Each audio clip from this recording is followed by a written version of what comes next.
Welcome to a story where silence was not emptiness, but an empire, where words dared not speak what the heart already screamed. This is not a tale of royalty dressed in gold or diamonds glittering under palace chandeliers. It is a confession whispered through the stillness of a king's chamber, where love wore no robe of privilege, and longing bowed before no title. When silence wore a crown, his heart spoke her name, the story of Sheikh Hamdan, whose quiet became the loudest poem the world never heard. There were nights in Dubai where the moon hung lower, as if listening to the verses he never released. The poet within the prince had learned that not all beauty is meant for public recital. Some are meant to live in the shadows, between the beats of a guarded heart.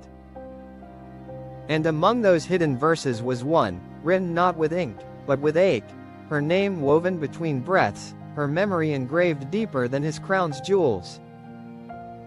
They say rulers command kingdoms, but he commanded silence. A silence so sacred that even the wind softened when he thought of her. In that stillness, her laughter echoed like prayer bells, a haunting sweetness that turned deserts into dreams. His world, once filled with applause and light, had become an altar of restraint, where emotion knelt before duty and tears fell unseen behind closed royal doors. He often sat by his window, gazing beyond the city's golden skyline. The world saw a leader, unshaken, proud, poetic. But the sky knew his truth. The stars had witnessed him whisper to the night, "She was my calm before I became a storm." There was no rebellion in his heart, only reverence, for the woman who had taught him that love, when pure, does not demand thrones. It simply exists, eternal and undefeated. Her absence became his most loyal companion. Where once there was laughter, now lived a melody of quiet devotion. He wrote not to be understood, but to survive. Every poem was a confession stitched in rhythm, every word a silent scream disguised as art.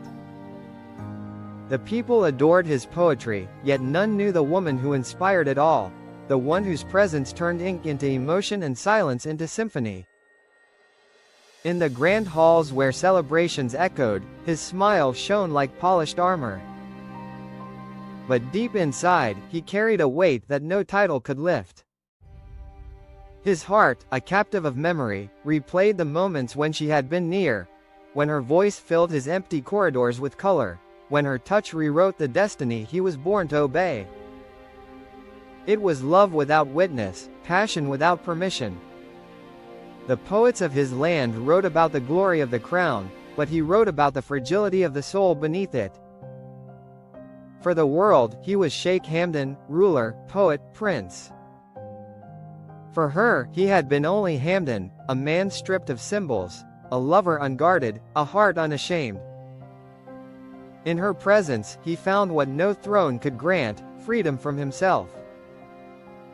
He often wondered if she ever read the lines hidden between his verses. Would she know that every metaphor was a map back to her?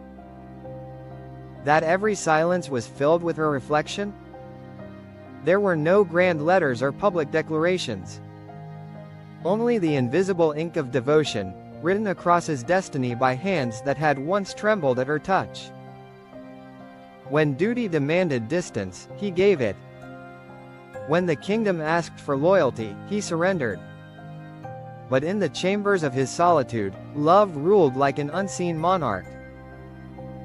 Silence became her crown, worn by his soul every time her name crossed his thoughts.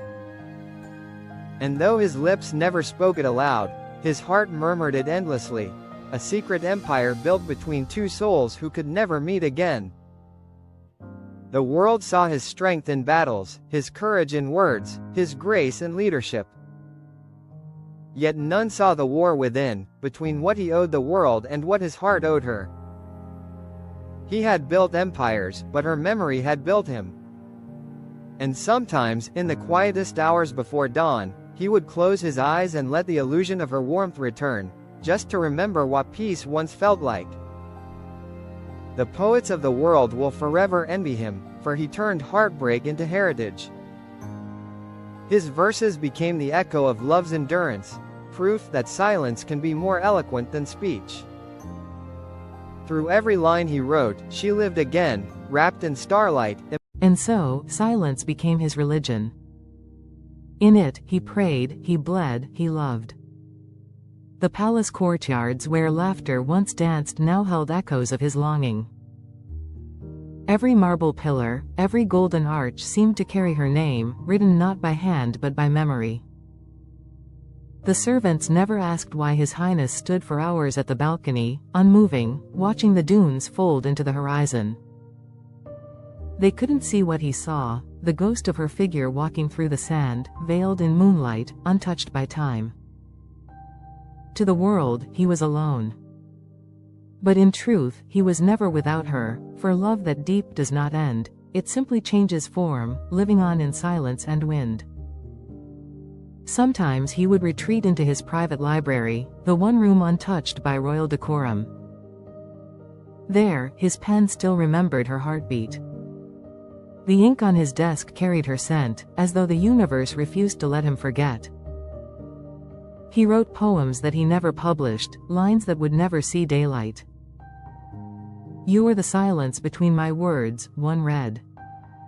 You were the peace I lost when I became a king. He sealed these pages not with wax, but with restraint, hiding them from the world, yet keeping them close enough to feel alive. Those unsent letters became his truest diary, a map of where his soul still wandered, always toward her. Every public appearance became a performance. The smile, the posture, the calm, all perfectly rehearsed masks concealing the trembling of a man who loved too deeply to let go. When foreign dignitaries bowed before him, they bowed to his power, not to his pain. But if they had looked closely, they might have seen the flicker in his eyes, the momentary drift of thought toward a name no one dared mention. The weight of unsaid love is heavier than any crown, and he bore it with the elegance of a poet, the endurance of a ruler, and the quiet ache of a lover who could never forget. There were nights when Dubai's rain would fall without warning, soft and rare. Those were the nights he believed she was thinking of him. He would walk barefoot across the palace gardens, letting the raindrops kiss his face like long-forgotten tears. The fragrance of wet sand mixed with jasmine reminded him of the first time he saw her, simple, unguarded, pure. It wasn't her beauty that had captured him, it was the way she made silence feel alive. She didn't speak in